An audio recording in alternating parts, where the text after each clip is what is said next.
I think we've all been there when you're doing a drawing and you realize that really early on you made some kind of critical error. And what I was wondering is, if I do 3 pieces of art up to a kind of certain level and I make one fundamental mistake in each of them, can I rescue the piece by bolstering other areas of theory? This is what happened. This was my first reference, and what I really wanted to attempt with this one was kind of like a more traditional painting style, not using layers. In fact, none of these really are making use of layers for our colours. And what I did is took quite a paintbrushy, have I got it equipped now? Yeah. And what I did is I went through and I just planned out the shapes of the colours.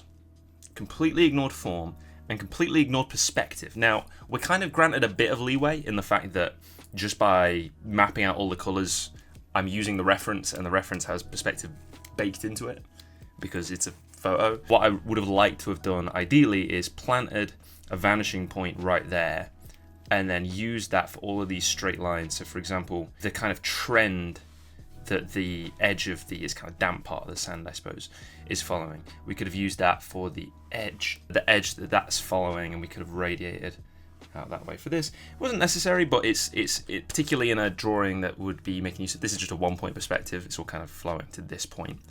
But let's say we had that point and another point kind of all the way off that way. So what I did is I completely ignored forms, which definitely bit me in the ass when it came to, like, for example, this wave here. I could have really done with laying out the ocean as a big form, or maybe even, I mean, you can see there's like a little, that's the kind of top of a wave there. And then also when it came to, there's a very small amount of depth to these front bits, you know, the sea foam, and just here as well, which got ignored. And so if we take a look at the finished piece, which I think came out, you know, like nice enough. But what's happened is the perspective isn't right. I mean, you can tell that most prominently with the beach over here, in that, like, you can barely see any of the, you know, more yellow sand. But then on my one, it's kind of, there's way more of it, and we kind of start to run out of reference over here. I kind of, you know, managed to rescue it just about, but none of this is real. Also, the perspective of the sea doesn't really make any sense. Like, you can kind of see that, I've been doing like horizontal lines here, but then on the reference you can see that the sea is kind of arriving at the coast more like this at an angle, because all of these are straight lines which, wow, are leading to our vanishing point kind of here. So perspective went wrong. However, what I did is I made sure I had a good color palette up here. These are all colors that I picked from these, but I can take a look and tell you that they're nothing special. Several different blues which we use just here, which again has kind of created this effect where it looks like this. Oh, yeah, obviously picked some colors. It kind of looks like this is the front of the sea. I feel like this whole section should be flipped, like, you know, the other way, so that the foam is on this side, but it isn't. So all I tried to save this with was basically getting the colours right, getting the proportions as best I could, and trying as much as I can to paint the effect, not the actual, you know, what you can see. So like with these people, I was like, well, let's just illustrate this as being like, you know, little kind of silhouettes off in the distance, which I think worked. Same kind of thing happened here. It's a little bit wonky, but I wanted to paint in the right proportion and the right kind of idea of this pier, the idea of the pier, and I think that came out pretty good as well. It works, it serves a purpose. Same with this landmass and this landmass, and the sky, you know, is close enough. You could have done like infinite, you know, sort of mid-tones between these different areas. I think this works for the sake of what it is. So this drawing, out of the 3, probably the one I'm happiest with. However, it could have done with some more rigid perspective, and it definitely could have done with more rigid use of forms. So let's take a look at the second one. Okay, this is the second reference image. I was actually typing in bird into my reference image site, and then I accidentally put BU instead of BI, and it came up with burger. And I thought, yeah, all right, let's draw a burger. I'm not super into beef burgers, actually. This, looks fine. It's got that really yellow American cheese on it as well. And what I did just there is basically not too dissimilar to the approach we kind of took with drawing this. Basically, I thought, what if we map out the shapes and then just colour the shapes in with what they are? So this was my plan, where we totally disregarded form and we totally disregarded the structure of any of this. So like, for example, you can see for the cheese, there's no 3D edge here. There's just kind of like a blob. And even then, we're not really sticking to any kind of like, this tomato isn't really getting any rep down here, and like this back bit of lettuce, I guess, is that this? I don't even like know if that's what I was going for. The bacon, you'll see, is hideous. So this was the finished product, which I'll keep the lines there for now. Actually, no, I'll get rid of the lines. So, can I rescue this drawing of a burger using colours and painting in very specific values? You can see, like with the lettuce, I was trying to, like we did with the sky on the previous one, kind of build up a transition. Same with this highlight on the burger. And the answer is, to an extent, yes. The low point of this drawing is obviously, I think, the bacon. Whereas something like the red onion kind of hasn't suffered much at all, because we've still kind of kept the form there.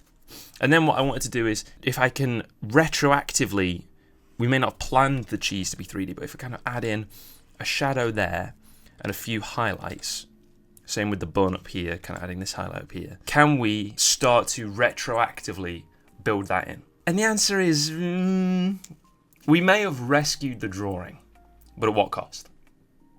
And I think that's the takeaway for definitely this piece, is perhaps it would have been better for us to just go back to this and say, right, let's actually figure out let's add some contour curves to this lettuce, let's actually map out, kind of drawing through the form, this piece of onion. Let's make sure we're getting the tomato in there, because, hey, like, keep the tomato on the burger. I love that stuff. Let's actually kind of plan out, this is the way the cheese is falling, and then we have that edge here, and we can't see the other part, but it's like the other face, but we know it's there.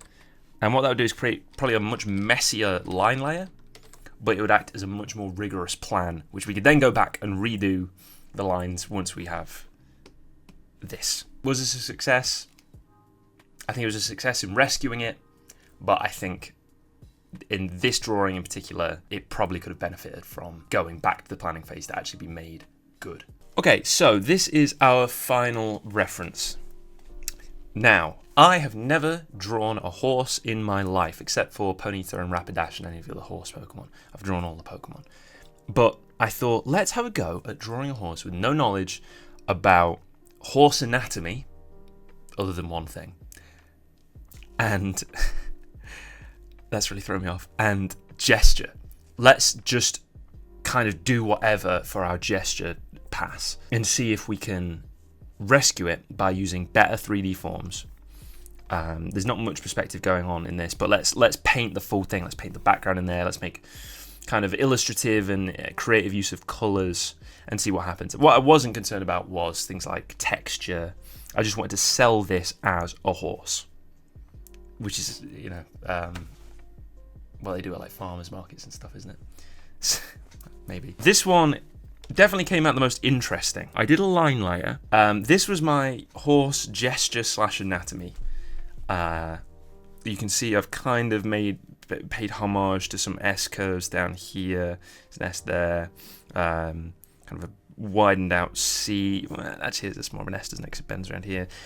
I kind of was like, what if we just don't pay attention to any of that stuff? And then that's before we get onto the head, where I was like, let's just do flat shapes and see if we can rescue it with 3D forms, which is how we end up with the old penis head here. But the proportions are all there, the scales are there, and the gesture is there. It's just not what it should be. This is what we did with the colours. You can see my little colour palette horse I made up here to make sure I knew what all the colours were. And you know what? Let's bring in the background as well. So this was the finished product. And this is me not knowing anything about horse anatomy, but I thought, let's make sure that, you know, while we're adding in these highlights, while we're kind of building up these dark areas further up the leg. I mean, the anatomy of a horse, geez, like, you know, you take a look at this reference, there is so much complexity in the face. All of these different little bones and things like that. What if we don't know anything about that and we just try to map out some surfaces? The face, I think, is the weakest point. I've tried to kind of carve out some planes. I think that it works better with these larger forms, like to me, this is reading as being curved, kind of like this. And I think that's because of what we've done with the lighting, what we've done kind of spattering some lighter tones on there. And the legs themselves, I mean, particularly this front leg, I feel pretty happy with how this is kind of extending outward. The other ones look a little bit static. Maybe this one kind of looks like the weight is being shifted up and in this direction. So has our focus on 3D forms rescued this? No, but I think it has improved it. This could have been a 2D child's drawing of a horse, but what we've done is worked to kind of build in key forms, which takes this to more akin to like a novice illustration. Even if the anatomy isn't right, even if it kind of did look like a big penis monster at the beginning, I think it's been elevated by our use of theory. So the big question of the episode, can you use theory to rescue drawings? I think the big takeaway from this episode is that as tempting as it can be to continue forward when you notice that you made a mistake, the best move you can make is one backwards to fix that perspective, fix those 3D forms, fix that anatomy, fix that gesture. We've missed out even on the research phase there.